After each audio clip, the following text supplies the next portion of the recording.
Oui, vous avez bien entendu, après Bruxelles et Pékin, c'est désormais l'Afrique du Sud qui rejoint le club très sélect des pays que l'ex-président américain aimerait remettre au pas. Pourquoi?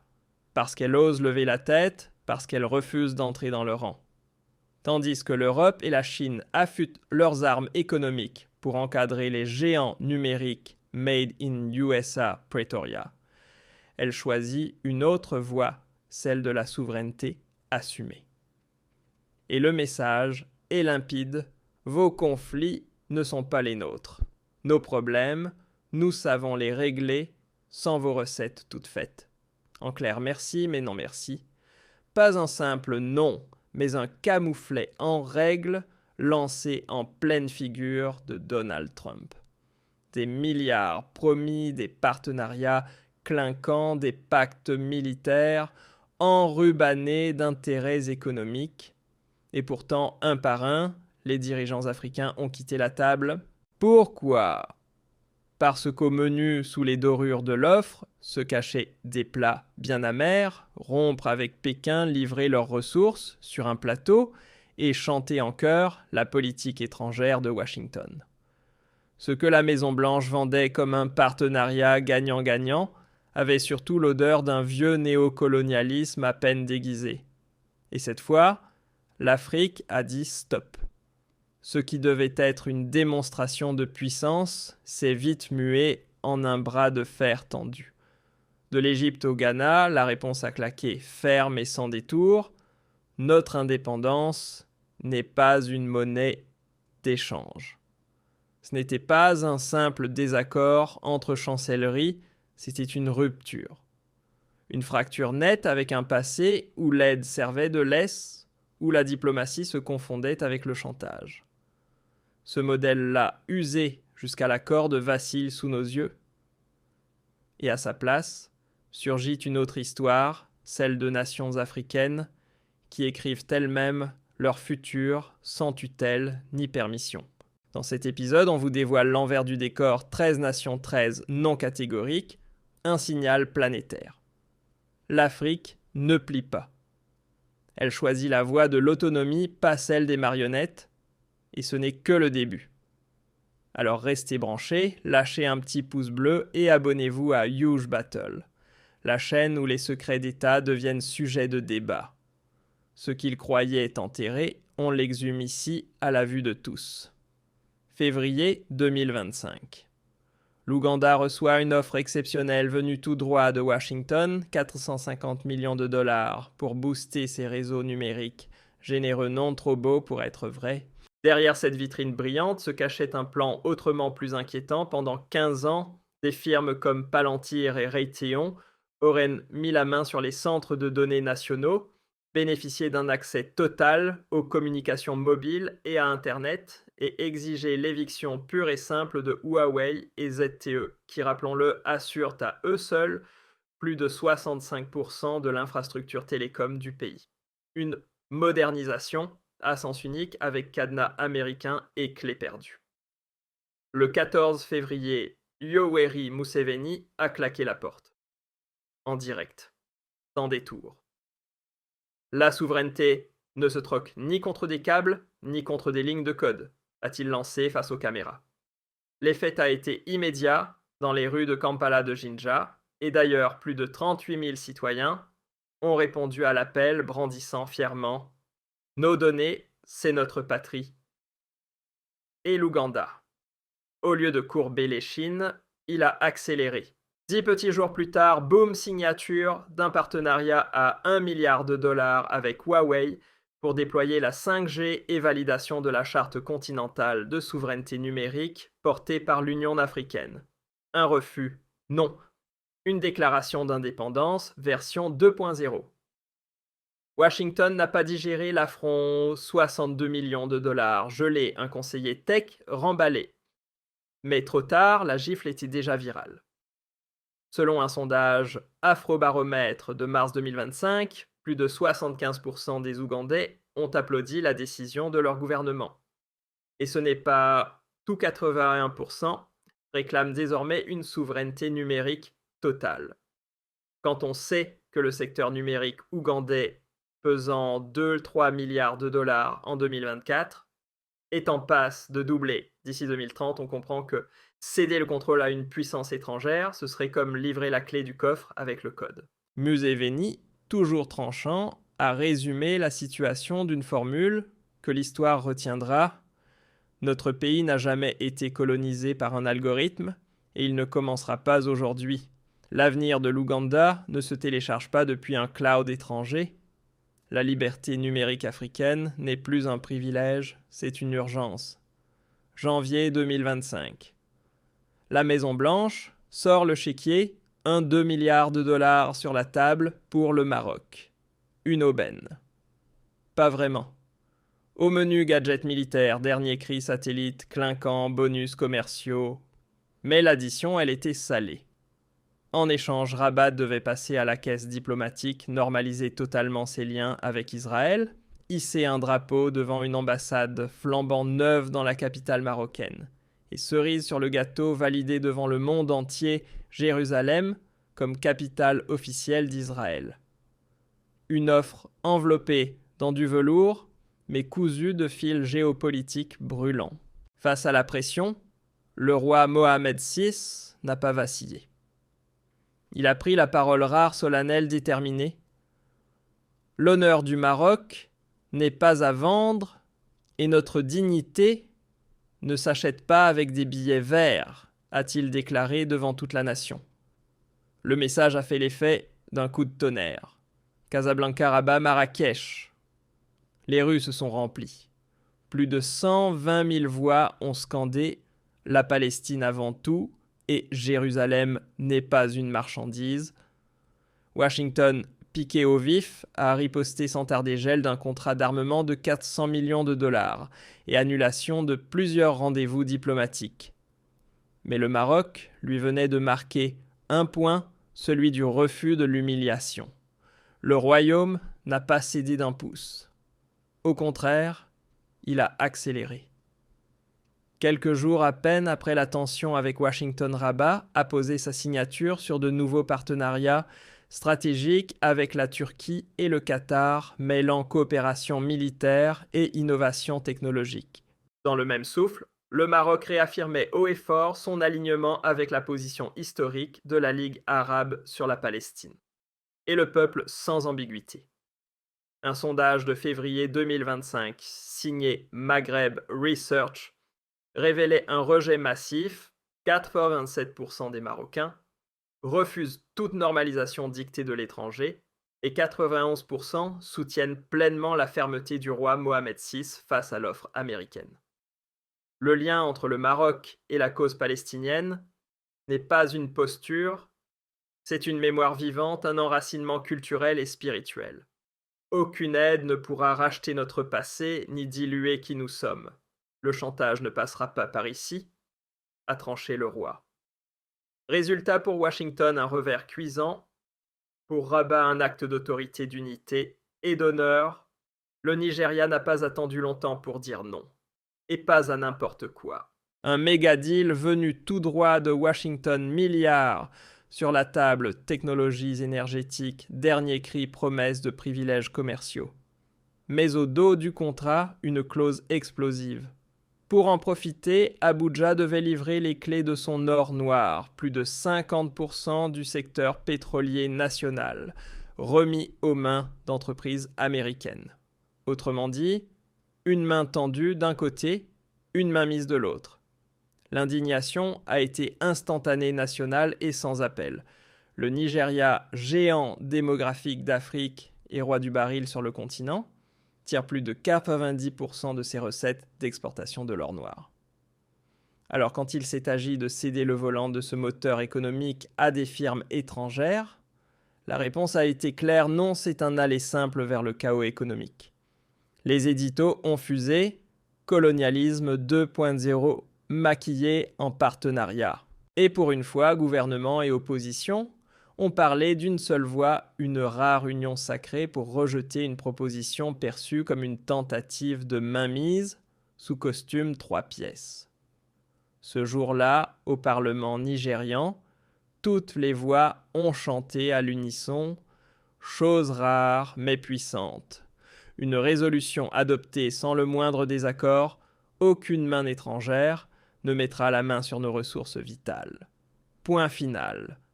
Dans la foulée, le président est apparu à la télévision visage grave, ton ferme, notre pays n'est pas à vendre, ni notre pétrole, ni notre futur. Les États-Unis ont aussitôt sorti la menace des sanctions. Réaction classique, mais Abuja n'a pas flanché. Au contraire, il a embrayé un deal énergétique de 2,4 milliards de dollars signé avec une entreprise chinoise et un accord sur les produits raffinés paraffés avec le Brésil. Un sondage l'a confirmé, 81% des Nigérians soutiennent cette ligne dure. Le message envoyé à toute l'Afrique est limpide quand il s'agit de souveraineté. Aucune carotte étrangère ne vaut le prix de l'indépendance. Et vous, qu'en pensez-vous ? Sommes-nous en train d'assister en direct à un basculement de l'ordre mondial ? Les lignes bougent, les équilibres vacillent, et 2025 pourrait bien marquer un tournant historique. Car lorsque l'Afrique du Sud a tenu tête à l'Empire américain, les analystes du monde entier sont restés bouche bée. Laissez-nous votre avis en commentaire simple coup de bluff géopolitique ou véritable réveil du Sud global. Dites-nous ce que vous en pensez.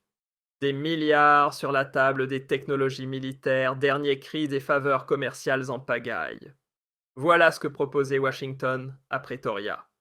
Mais derrière les sourires diplomatiques, une condition non négociable, couper les ponts avec les BRICS, ce bloc stratégique qui lie depuis plus de 10 ans l'Afrique du Sud au Brésil, à la Russie, à l'Inde et à la Chine. La réponse ne s'est pas fait attendre. Tranchante, inflexible. Le président Cyril Ramaphosa a lancé sans détour « Nous ne sommes les pièces de personne sur l'échiquier mondial ». Ce deal fut vite interprété comme une manœuvre pour affaiblir la coopération Sud-Sud et isoler Pékin et Moscou.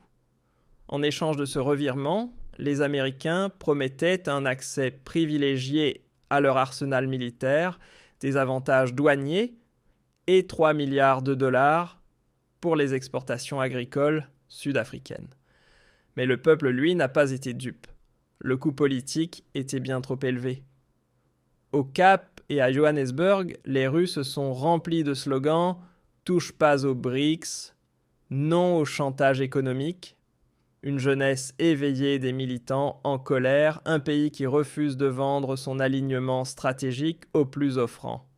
La réponse ne s'est pas fait attendre. Le Parlement sud-africain, loin de reculer, a appuyé sur l'accélérateur. Résultat. Une vague de lois votée en urgence pour renforcer les liens avec les alliés des BRICS. Dans la foulée, un mastodonte d'investissement, 8 milliards de dollars injectés dans la tech et l'énergie avec Pékin, et un couloir logistique stratégique lancé en partenariat avec Moscou. Pretoria ne plie pas elle tisse. Irrité, Washington a répliqué à sa manière en alourdissant les taxes sur l'acier et les agrumes venus d'Afrique du Sud. Une tentative de pression commerciale. Classique. Mais sur le terrain, l'effet fut inverse. Le peuple lui a tranché selon un sondage de mars 2025. 76% des Sud-Africains préfèrent rester solidaires du bloc BRICS que de céder aux tentations américaines. Le message est limpide. On ne bâtit pas une alliance sur la menace, mais sur le respect. Coup de tonnerre à Washington en 2025, Nairobi a dit non. Non à un joli paquet de 3 milliards de dollars présenté comme une bénédiction pour les infrastructures kenyanes. Routes neuves pour moderniser, rails rénovés. Sur le papier, c'était séduisant, mais en coulisses, les clauses sentaient la mise sous tutelle. L'administration Trump exigeait que des infrastructures stratégiques, ports, autoroutes, lignes ferroviaires, passent sous pavillon de firmes américaines. Pire encore, en cas de litige, ce n'était pas la justice kenyane qui trancherait, mais les tribunaux américains. Oui, vous avez bien lu. Un plan de développement. Non. Un plan de prise de contrôle version douce. La riposte kenyane ne s'est pas fait attendre. Raila Odinga, figure de l'opposition, a allumé la mèche, cet accord. Une colonisation économique maquillée en partenariat. Dans la foulée, la société civile s'est levée. Une campagne nationale a vu le jour portée par un slogan sans équivoque « La nation n'est pas à vendre ». Point. En moins de 48 heures, plus de 200 000 signatures ont afflué pour exiger la transparence totale sur tous les deals internationaux. Puis ce fut au tour du chef de l'État d'entrer en scène. Lors d'une conférence de presse tendue, le président William Ruto a tranché net « Nos institutions ne s'achètent pas. Nos lois ne se marchandent pas. » Clap de fin pour le contrat américain. Washington pouvait bien bouder Nairobi, elle a regardé ailleurs. Et avec efficacité. En moins de 15 jours, le Kenya a décroché un prêt de 2 milliards de dollars auprès de la Banque africaine de développement. Puis, dans la foulée, il a scellé un partenariat numérique avec l'Inde et lancé un projet d'autoroute futuriste avec la Corée du Sud. 3 accords. 0 abandon de souveraineté. Le pays n'a rien perdu au change. Au contraire. Un sondage Ipsos de mars 2025 l'a confirmé, 82% des citoyens soutiennent la décision de leur gouvernement d'avoir tourné le dos à l'offre américaine. Et le message qui en ressort est limpide, moderniser oui, mais pas en sacrifiant notre liberté ni notre équité. En 2025, Washington a tenté une manœuvre audacieuse, glissé à Alger un super contrat antiterroriste de plus de 700 millions de dollars. Sur la table des gadgets de surveillance de pointe, des accès à des satellites espions et des plateformes d'intelligence artificielle dernier cri. Mais dans les petites lignes, celles que l'Algérie, elle lit toujours, se cachait une exigence explosive, livrée en temps réel, des informations sur la Libye, le Mali et le Niger. En clair, transformer les services de renseignement algériens en sous-traitants des priorités américaines dans la région. L'Algérie n'a pas hésité, offre rejetée, nette et sans bavure. Face à l'offre américaine, le président Abdelmadjid Tebboune n'a pas mâché ses mots. Sur fond d'allocution télévisée, le message a fusé « L'Algérie n'est pas votre agence de renseignement low cost ». L'accord rayé de la carte, accusé de piétiner la doctrine historique du pays, ni ingérence, ni alignement militaire. Quelques heures à peine après cette déclaration, 2 conseillers sécuritaires américains faisaient déjà leurs valises, escortés jusqu'à la sortie. Le contrat broyeuse. Il faut dire que l'Algérie n'a jamais été du genre à prêter ses oreilles aux plus offrants. Avec l'un des services de renseignement les plus indépendants du continent, un budget défense dépassant les 10 milliards en 2024 et des partenariats militaires ancrés à l'Est, Russie et Chine. En ligne directe, le pays ne cherche ni tuteur ni télécommande. Le peuple algérien n'est pas resté spectateur. Étudiants anciens, officiers, juristes, tous ont fait bloc pour dénoncer ce qu'ils ont perçu comme une tentative à peine voilée de piétiner la souveraineté nationale. La rue a fait écho au palais, l'Algérie ne se laisse pas téléguider. En guise de représailles, les États-Unis ont coupé net la coopération en matière de surveillance et annulé une visite diplomatique de haut niveau prévue en mars. Classique. Mais du côté d'Alger, aucune courbette. Bien au contraire, le gouvernement a contre-attaqué un partenariat en cybersécurité d'1 milliard de dollars signé avec la Russie et des pourparlers ouverts avec l'Union africaine pour bâtir un cadre de renseignement panafricain géré par les Africains. Car pour l'Algérie, la neutralité n'est pas une posture, c'est une ligne de conduite, et non, elle n'est pas à vendre. Dans un éclat politique retentissant, Donald Trump tente un retour en force sur le continent africain avec un plan ambitieux taillé pour restaurer l'empreinte américaine. Objectif, reconquérir l'influence. Méthode pression déguisée en partenariat. Mais cette fois, l'Afrique n'a pas tendu la main. Elle a levé le poing. D'une seule voix, les nations ont répondu « Nous ne sommes pas à vendre ». Du Ghana à l'Égypte, ce n'est pas une simple volte-face diplomatique qui s'est produite, mais une déclaration collective, un refus net d'être réduit au rang de pion dans le jeu des grandes puissances. Ce que l'on a vu émerger. Un combat bien plus profond, celui de la souveraineté, de la dignité, et du droit de choisir soi-même l'avenir du pouvoir mondial. Début 2025. Accra a fait trembler la scène internationale, 500 millions de dollars sur la table. Et pourtant, refus catégorique. Ce qui semblait être une main tendue s'est révélé être un contrat piégé. Conditions cachées dans les plis du drapeau étoilé, couper net les liens économiques avec Pékin et dérouler le tapis rouge à l'armée américaine pour s'installer sur des bases stratégiques bordant l'océan Atlantique. Mais pour un pays qui chérit farouchement son droit à l'autodétermination, ces exigences étaient tout simplement inacceptables. Accepter, c'était dire adieu à des projets d'infrastructures cruciaux, financés par la Chine, plus de 2 milliards de dollars, injectés dans l'exploitation de la bauxite, la construction de routes, de ponts. Tout un maillage vital pour le développement du pays. Le Ghana a préféré rester debout plutôt que d'avancer à genoux. Derrière les sourires diplomatiques et les promesses d'investissement, l'accord cachait une clause explosive, accès illimité aux renseignements sensibles et un droit de veto américain sur tous les projets impliquant Pékin. Autrement dit, Washington voulait tenir le stylo qui écrirait l'avenir économique d'Accra.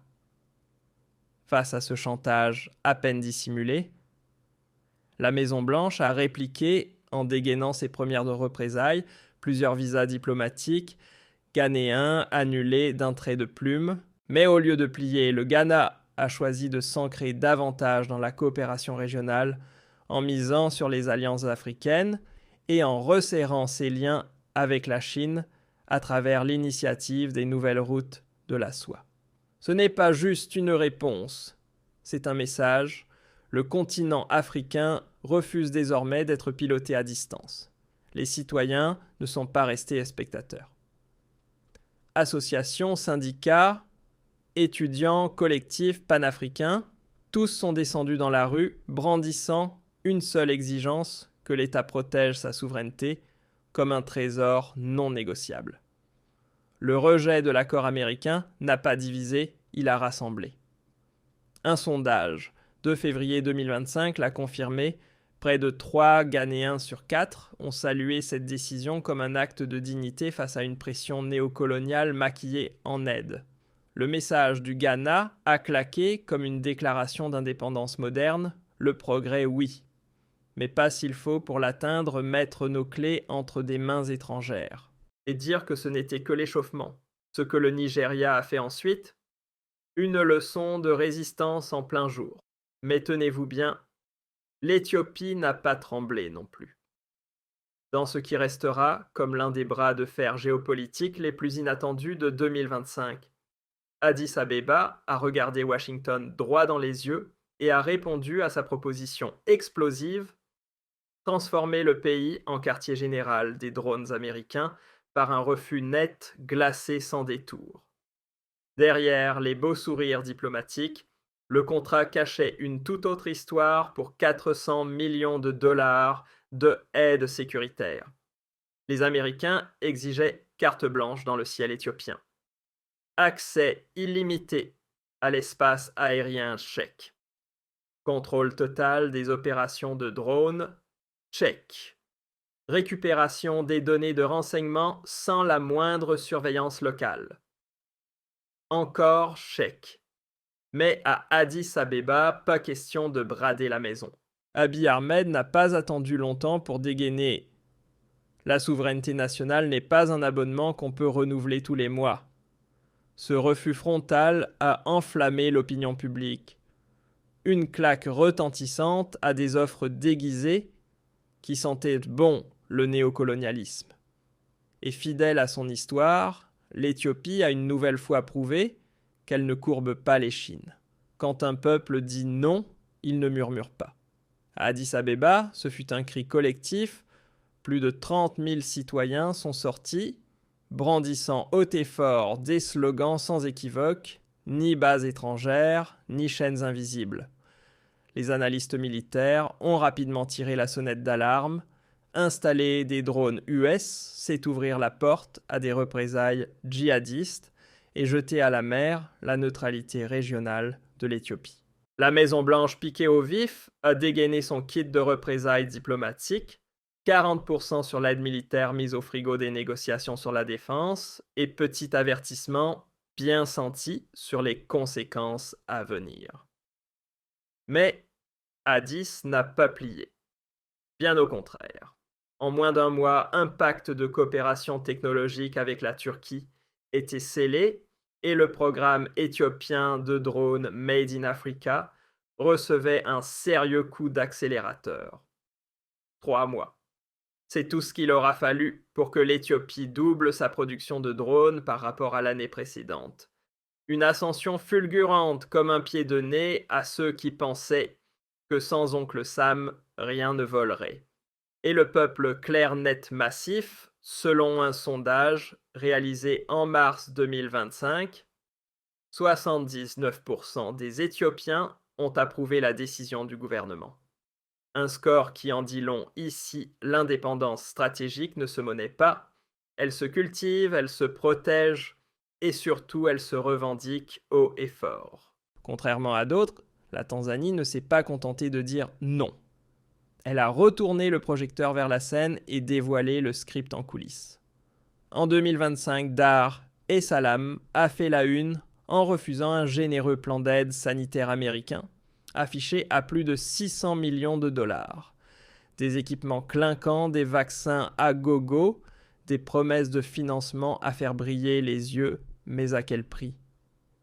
Car bien dissimulé entre les lignes, un détail glaçant, la Tanzanie devait devenir le laboratoire grandeur nature de tests pharmaceutiques encore à l'état d'expérimentation. Peu de contrôle des zones grises juridiques et une transparence digne d'un miroir sans teint, l'accord frôlait le scénario d'un film d'anticipation. Mais en vrai, la présidente Samia Suluhu Hassan n'a pas tourné autour du pot.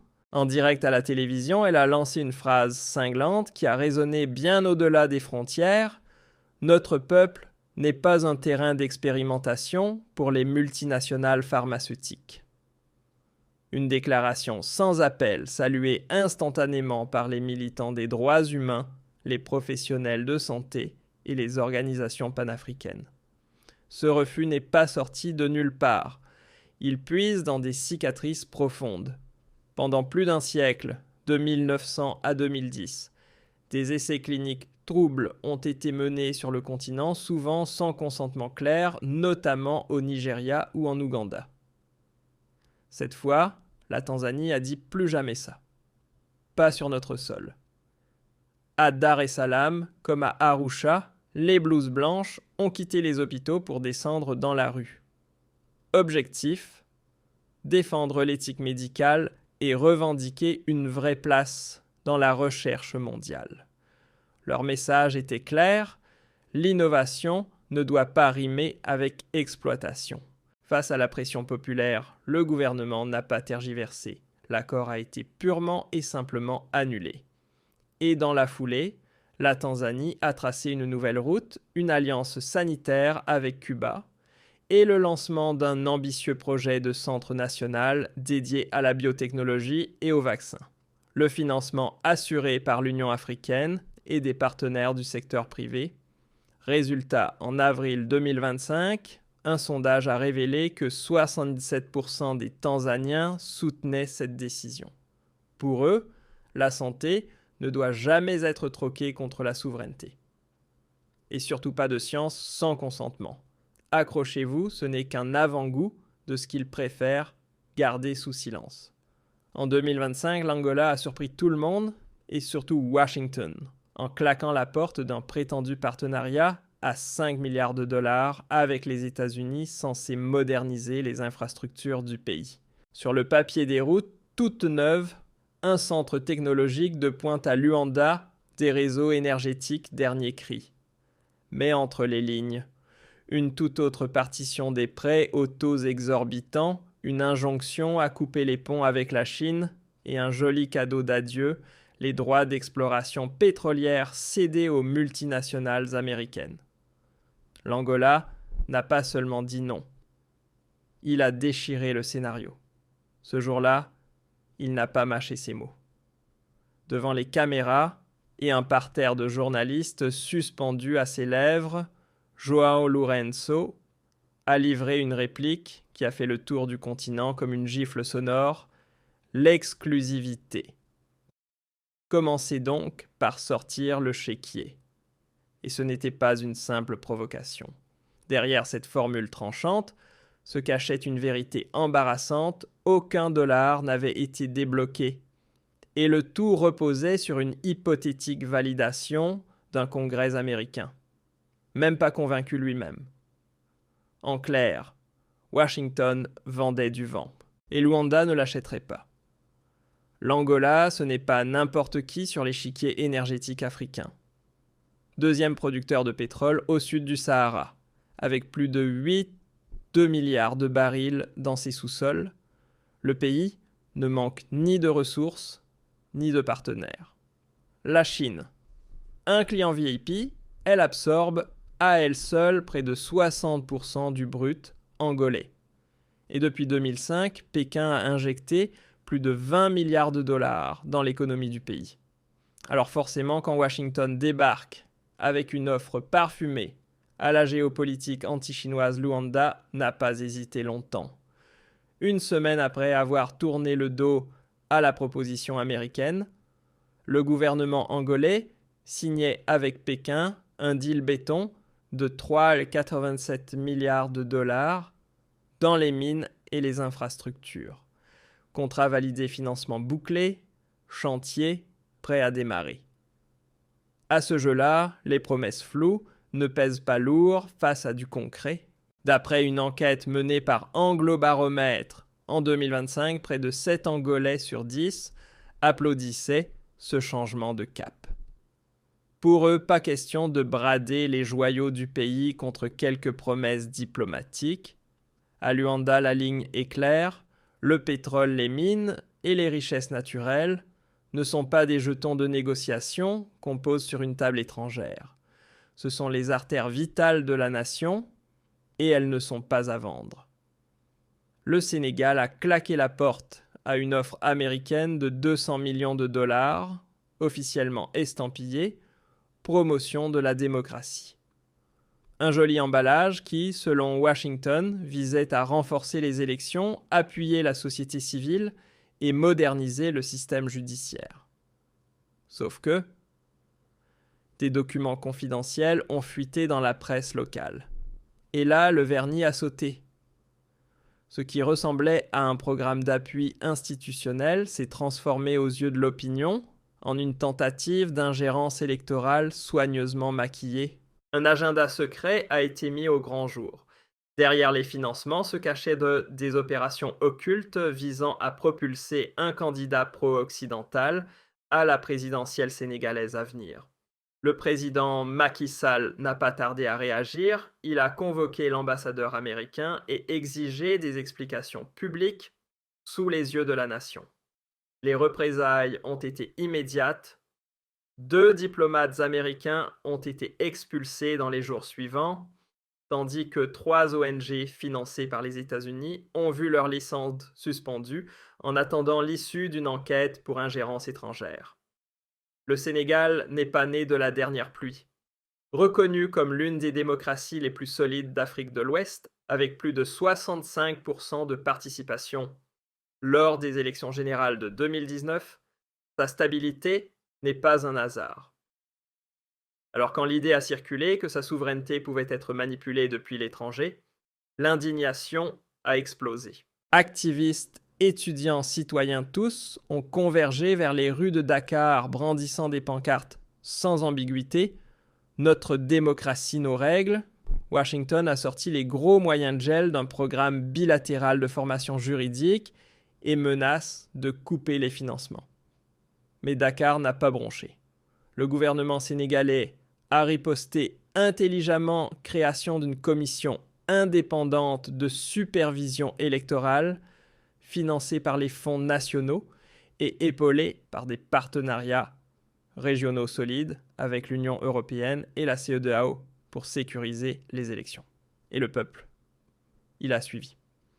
Un sondage de mars 2025 montre que 64% des Sénégalais soutiennent les mesures prises, voyant dans ces expulsions et cette autonomie électorale une affirmation claire de l'intégrité démocratique nationale. Le Sénégal n'a laissé aucun doute planer. Son message était limpide et retentissant: l'aide venue de l'étranger ne doit jamais se transformer en levier politique. Toute tentative de lier financement et pression diplomatique n'est plus de l'aide, c'est de l'ingérence pure et simple. Dakar a ainsi posé sa ligne rouge, claire et immuable. Le sommet de la tension diplomatique américaine en Afrique en 2025 a pris une tournure spectaculaire. L'Égypte, allié militaire de longue date des États-Unis, a pris tout le monde de court en refusant un nouveau pacte de sécurité proposé par l'administration Trump. Sur le papier, 3 milliards de dollars d'aide militaire et un accord d'armement exclusif. Mais derrière les chiffres se cachait un prix explosif: l'Égypte devait s'aligner publiquement sur l'annexion par Israël d'une portion de la Cisjordanie. Une condition qui faisait trembler le Caire, mais qui n'a pas fait plier le pays. Pour Abdel Fattah al-Sisi, l'affaire ne laissait aucune place au compromis. Donner son feu vert à une telle exigence aurait embrasé la rue égyptienne plus de 110 millions de citoyens, dont une large majorité, près de 70%, rejette fermement toute annexion israélienne et aurait réduit à néant le rôle central du Caire dans le monde arabe et musulman. Face aux envoyés américains, le président a coupé court d'une phrase sans appel: « L'Égypte n'est pas à vendre ». Ce refus n'a pas été une simple posture diplomatique, il a marqué un véritable point de bascule. Non contente de dire non à Washington, l'Égypte a ouvert une nouvelle page en regardant résolument vers l'Est. Quelques semaines à peine après cette rupture, le Caire engageait des pourparlers militaires avec Pékin et scellait un gigantesque contrat d'armement de 6 milliards de dollars avec Moscou. Au programme système antimissiles de pointe et navires de guerre flambant neufs. Les menaces américaines de couper les vivres n'y ont rien changé. Bien au contraire, la population a applaudi ce choix propulsant la popularité du gouvernement à des sommets inédits. En avril 2025, un sondage YouGov a livré un chiffre sans appel: 83% des Égyptiens ont approuvé la décision de leur gouvernement, y voyant la défense de leur dignité nationale et de leur rôle au cœur du monde arabe. Même parmi les partenaires traditionnels de Washington, ce geste a fait l'effet d'un électrochoc. Des décennies d'aide ne pèsent rien face à l'exigence de souveraineté. Le Caire a frappé un grand coup et tracé une règle simple mais implacable: toute alliance digne de ce nom repose sur le respect mutuel, jamais sur le chantage politique. Mars 2025. Washington arrive avec une offre clinquante: 3 à 5 milliards de dollars pour bétonner des autoroutes, illuminer des villes et lancer des satellites flambant neufs au-dessus du ciel congolais. Mais derrière ce décor de modernité, 3 bombes à retardement étaient dissimulées. Dans le contrat cédé aux compagnies américaines, l'exclusivité minière du Katanga-Banir, toute présence d'entreprises chinoises, et laisser des sociétés militaires privées des États-Unis assurer le contrôle armé des sites.